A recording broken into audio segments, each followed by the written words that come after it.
Hello everyone, welcome to Success Education. Today we'll be solving the Gala Model Question Paper number 2, section B. So firstly we'll see, read the following words and answer the questions given below. So the first question the 16th question is, why are the boy's eyes desperate? The boy's eyes look desperate as he is sad to see his ball gone forever. 17th, what does the boy have to learn? The boy has to learn to cope up with the loss. 18th, what do you mean by epistemology of loss? Epistemology of loss means to understand the nature of loss. Now, 19th one is select the correct figures of speech from the options given below. 19th one is, has given my heart a change of mood. So the answer is option number B, synecdoche.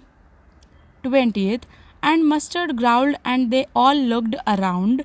So the answer is option number C, onomatopoeia. Next is, answer any three of the following questions in 5 to 6 sentences. 21st is, according to Leslie Norris, what contrasts the tiger in the zoo with the tiger in its natural habitat? This question is taken from the poem A Tiger in the Zoo by Leslie Norris. This poem contrasts a tiger when it is in its natural habitat and when it is imprisoned in a zoo. The poet felt pity for the tiger in the zoo. According to the poet, the tiger should have been in the jungle. The tiger in the zoo is kept in the cage. It is just a diminished form of his original self, while the tiger in its natural habitat, that is in the wild, is majestic. He paces up and down in the cage restlessly. He is confined in the narrow cell and keeps staring the stars as if longing for freedom. While in the jungle, he is free and lies under the shades and hunts for prey. He moves near the water for hunting because food is in plenty there. In the zoo, he is helpless and draws pity for his condition, while in the jungle, sometimes he growls and terrorizes the villagers. In this way, Norris contrasts the tiger in the zoo with the tiger in its natural habitat. 22nd, why does Amanda wish to live in a tower? This question is taken from the poem Amanda by Robin Klein. The poem focuses on the upbringing of a small child whose name is Amanda. It focuses on the struggles which a child is facing. Life in a tower for Amanda would be very different from her reality. Just like Rapunzel, Amanda desires to live in a tower away from everyday chaos. Amanda suffers due to the constant nagging from her parents. She seeks a place full of peace and serenity where there is no one to disturb her. Hence, she wishes to live in a tower. 23rd, comment on humor in the poem The Tale of Custard the Dragon. This question is taken from the poem The Tale of Custard the Dragon by Ogden Nash. This poem is a fantasy in verse about Belinda who lives alone in her house with her 4 pets. All the people of the house pride themselves on their fearlessness and bravery except Custard the dragon, who is always looking for a nice safe cage. The poem The Tale of Custard the Dragon is a humorous poem. The names of the characters are funny. The pets called Custard by funny names, which makes the poem all the more humorous. All the pets boasted of being very brave but went into hiding as soon as the pirate arrived. After the events have finished, they again started to boast like nothing has happened. This part is funny as well. 24th, what does the man say to Annie about love? This question is taken from the poem For Annie Gregory by William Butler Yeats.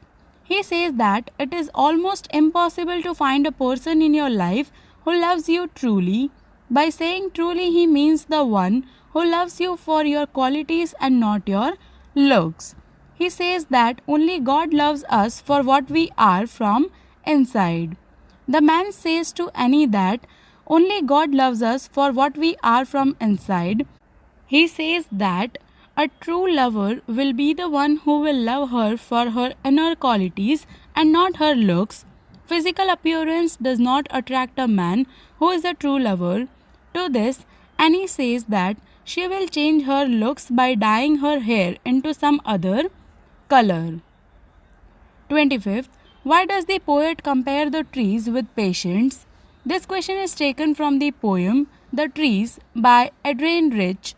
This poem is the voice with a body engaged in the activities and sensing intrusions that are not organic to the conventions of a nature poem.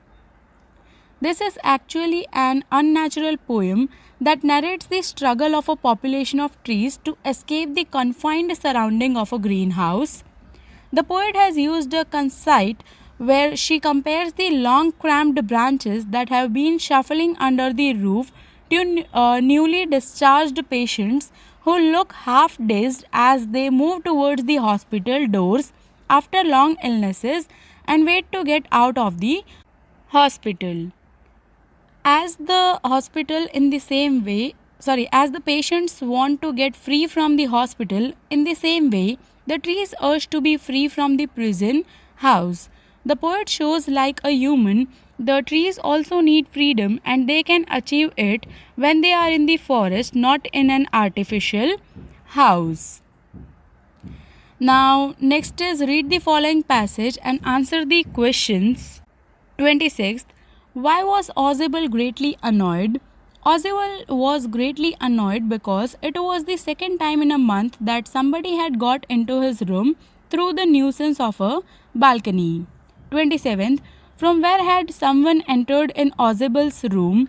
Someone had entered into Ozable's room from the balcony that belonged to the next apartment. 28. What had the management not done as promised? As promised, the management had not blocked the balcony off. Now, next is again the reading comprehension. 29th one is which activities brought him joy? He discovered joys of being bowled over, tramped on, and squashed away every few minutes. 30th. What shows anxiety of Mrs. Pumphrey? Mrs. Pumphrey hovered anxiously in the background, ringing a dozen times a day for the latest bulletins while Tricky was away. And here we come to the end of section B. I hope you have understood the complete section. If you have any doubts, you can write in the comment section, and section C will be continued in the next video. Thank you for watching my video and do subscribe my channel for more updates. Thank you.